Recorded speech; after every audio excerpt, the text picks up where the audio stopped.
ఆఖరణ ఈ శరీరం కూడా కాలిపోతుంది.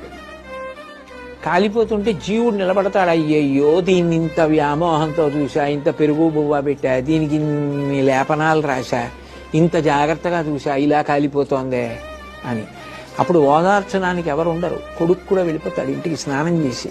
నేనున్నానని ఓదార్చడానికి నేను అక్కడ ఉన్నాను రా, మళ్ళీ శరీరం ఇస్తా, జన్మనిస్తా, వృద్ధిలోకి రా, అప్పుడైనా గుర్తుపెట్టుకో నీ జన్మ ప్రయోజనమని ఓదార్చడానికి అక్కడ ఉన్నాడు.